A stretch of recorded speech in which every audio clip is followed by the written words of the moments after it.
Now Pakistan और Afghanistan border dispute. तो सबसे पहले यहाँ पे इंडिया वाला पार्ट, ये देख लो, ये है वो पाकिस्तान ऑक्यूपाइड कश्मीर। यहाँ पे कौन सी लाइन बनती है? LAC की LOC? कितने बोलते हैं LOC? LAC बनती है चाइना के साथ, ये आती है लाइन ऑफ कंट्रोल LOC। ये है वो जो एरिया हम अभी बोल रहे थे ना, इन्फिल्ट्रेशन कर दी थी, ये एरिया आज भी फिर पाकिस्तान ही क्लेम करता है, पाकिस्तान ऑक्यूपाइड कश्मीर जिसे बोला जाता है। खैर यहाँ पे इंडिया की इन्वॉल्वमेंट नहीं, अभी हम देखेंगे।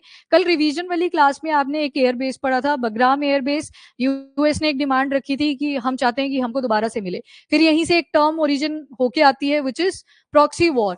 प्रॉक्सी वॉर में क्या होता है, जो मेन कंट्री होती है, जो एक्चुअल में चाहती है यहाँ पे डिस्टर्बेंस क्रिएट हो, वो किसी दूसरी कंट्री को आपस में लड़वा देगी, खुद नहीं वहां पे इन्वॉल्वमेंट करेगी, किसी और को यहाँ पे फाइट करवा देगी। तो जैसे अफगानिस्तान का काबुल वाला एरिया था, यहाँ पे आपने देखा वो एयरबेस भी लोकेटेड था, दैट इज बगराम एयरबेस। अब ये इनडायरेक्ट सी फाइट हुई, रीजन क्या बताए?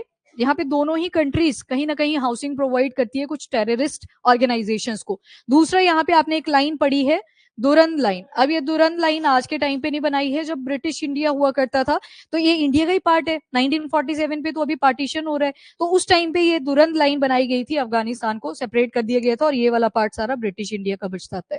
पर यहाँ पे कुछ ट्राइबल एरियाज हुआ करते थे, पश्तून्स। अब ये जो कुछ पश्तून वाले रीजन थे वो पाकिस्तान में रह जाते हैं और कुछ चले जाते हैं अफगानिस्तान में। अब एथनिसिटी एक सी है तो ऑब्वियस सी बात है, आप चाहोगे कि इजीली आप यहाँ पे माइग्रेट कर सको।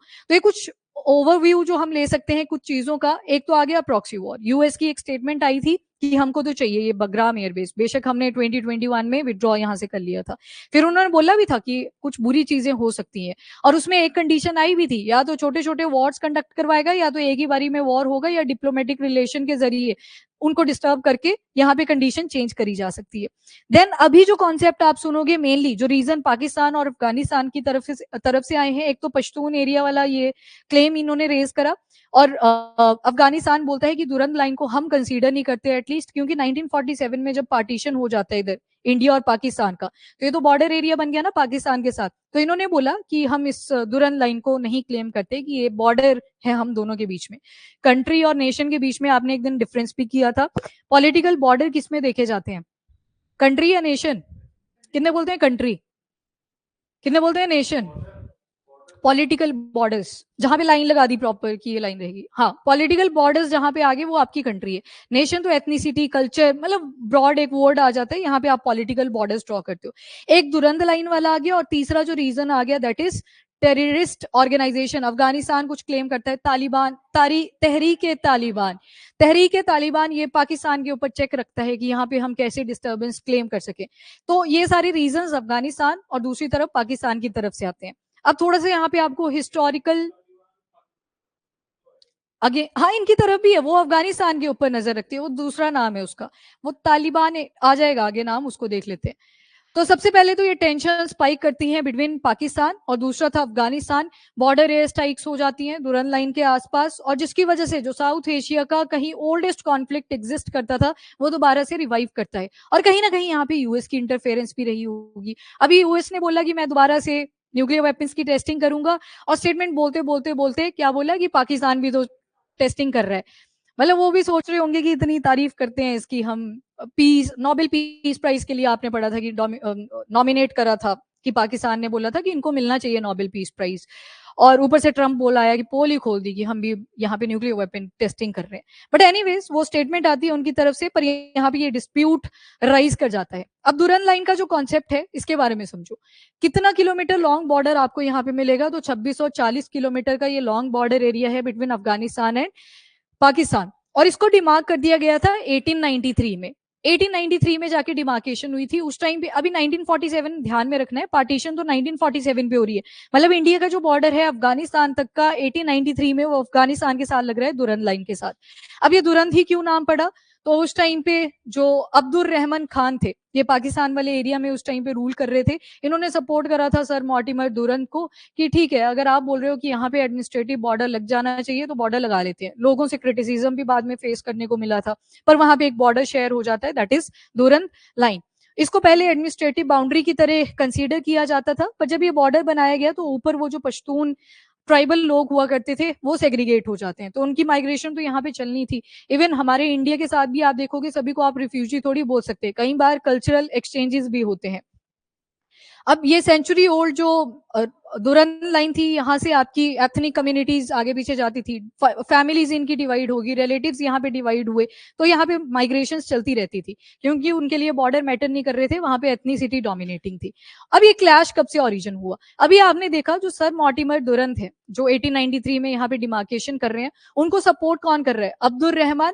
अब देखो, ये भी पूरे दिल से नहीं चाहते थे कि यहाँ पे डिमार्केशन हो, प्रेशर था फ्रॉम द ब्रिटिशर एंड, सभी के ऊपर ये प्रेशर ही क्रिएट करते थे।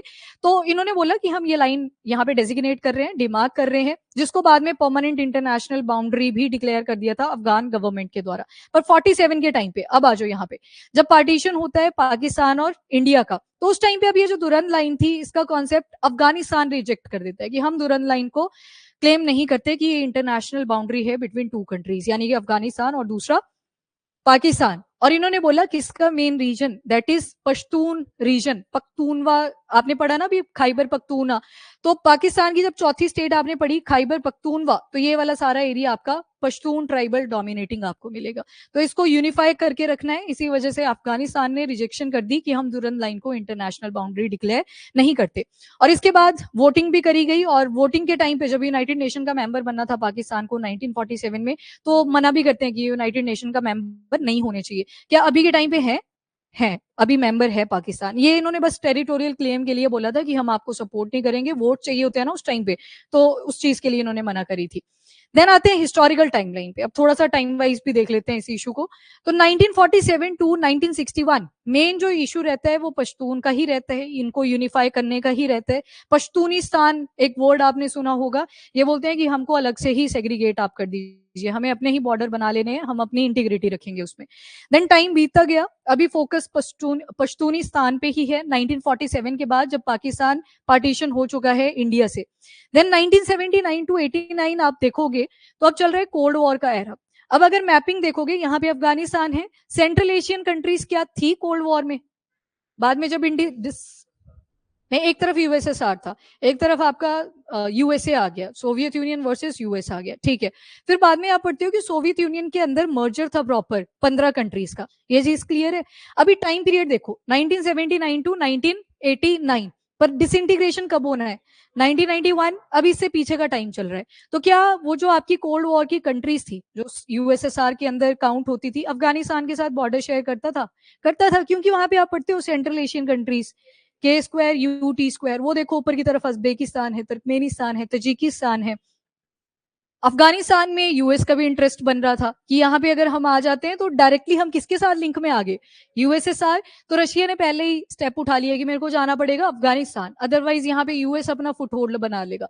तो 1979 टू 89 में आप देखोगे सोवियत इन्वेजन यहाँ पे होती है दोबारा से। 1950s टू 60s में भी थी, याद है जब बगराम एयरबेस बनाया था, इन्होंने तो बनाया था, बाद में वो चले जाते हैं, दोबारा आते हैं, फिर डिसइंटीग्रेशन के टाइम पे तो छोड़ के ही चले जाते हैं। बस इस टाइम पे अब जो यूएसएसआर था उनका मेन फोकस था कि हमारी प्रेजेंस होनी चाहिए एटलीस्ट अफगानिस्तान में, बिकॉज ये वाले जो ऊपर के एरिया है, तजिकिस्तान, उज्बेकिस्तान, तजिकिस्तान, ये सारे किसके अंदर आ रहे हैं? कोल्ड वॉर जो कंट्रीज आपकी बन रखी थी उस टाइम पे यूएसएसआर का पार्ट था। तो कोल्ड वॉर का बैटल ग्राउंड बन जाता है अफगानिस्तान। चलो खैर 1989 की बात थी, 2 साल के बाद तो यहाँ पे डिसइंटीग्रेशन ही हो जाना था, फिर सोवियत यूनियन की कोई एक्टिव प्रेजेंस आपको अफगानिस्तान एरिया वाले में नहीं मिलेगी। आज के टाइम पे इंटरेस्ट थोड़े शिफ्ट कर गए हैं टुवर्ड तजिकिस्तान। यहाँ पे भी आप एक एयर बेस पढ़ चुके हो, आईनी एयरबेस। तो आईनी एयरबेस में चाइना और रशिया अपना इन्फ्लुएंस अब क्रिएट करना चाह रहा है, यहाँ पे यूएसए की कोई एक्टिव इन्वॉल्वमेंट नहीं है, उनका आप देखोगे बगराम एयरबेस की तरफ ज्यादा इंटरेस्ट बन रखा है ताकि हर तरफ नजर रख सके। और इसके बाद क्या हुआ कि एक प्रॉब्लम तो आ गई कि बैटल ग्राउंड की तरह ये बन जाते हैं, और दूसरा अफगान के रिफ्यूजीज बनते हैं। अब यहाँ पे एक टर्म आई रिफ्यूजीज, मैंने बोला था आपको कि एक वर्ड होता है रेजिडेंट।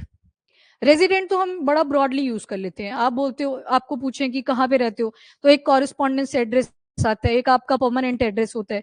एक बिल्डिंग के लिए आप बोल देते हो रेजिडेंशियल बिल्डिंग है, मतलब रहने के लिए, वो आपकी कंट्री स्टेट किसी चीज को डिफाइन नहीं कर रही, बस रहने के लिए बिल्डिंग है। तो ये जो रेजिडेंट होता है एक बहुत ब्रॉड वर्ड है अपने में, हम रेंडमली इसको यूज कर लेते हैं। अब इसके अंदर आती है स्पेसिफिसिटी, जैसे एक आ गया सिटीजन।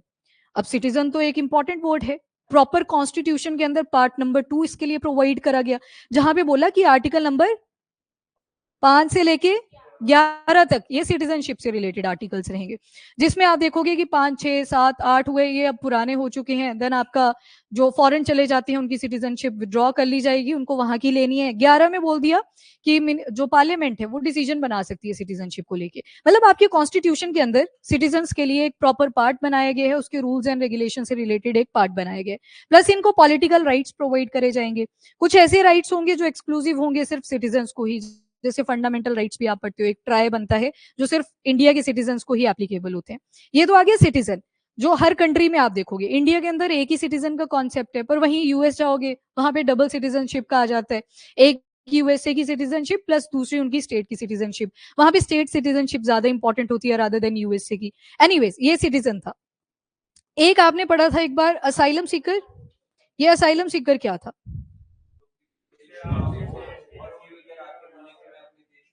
सेफ नहीं हूँ, जैसे मूवी देख लेना अगर किसी को फिर भी कंफ्यूजन हो। डंकी रूट एक मूवी आई थी, उसमें वो बोलते हैं यूके की पार्लियामेंट में जाके कि हम सेफ नहीं है अपनी कंट्री के अंदर, तो उनको एट द स्पॉट उन्होंने सिटीजनशिप प्रोवाइड कर दी। जब आप अपनी कंट्री में सेफ फील नहीं करते हो तो आपको दूसरी कंट्री में असाइलम सीकर बोल दिया जाता है कि आप शरण लेने के लिए आए हो, शरणार्थी हो।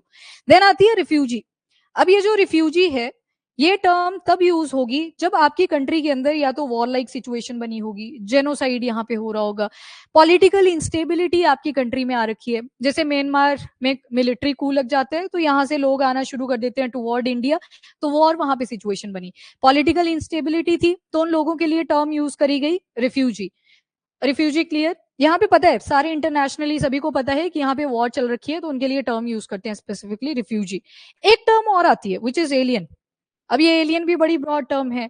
जैसे हम इंडियंस हैं, हम सिंगापुर चले जाते हैं तो उनके लिए हम एलियंस काउंट होंगे, वैसे सिंगापुर के इंडिया आते हैं तो हमारे लिए वो एलियंस काउंट होंगे।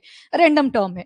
वैसे आप इमाइग्रेंट्स पढ़ते हो, इमाइग्रेंट्स में जो मेन फैक्टर होता है वो इकोनॉमिक फैक्टर होता है। जॉब के पर्पज से हम माइग्रेशन करते हैं from one country to another.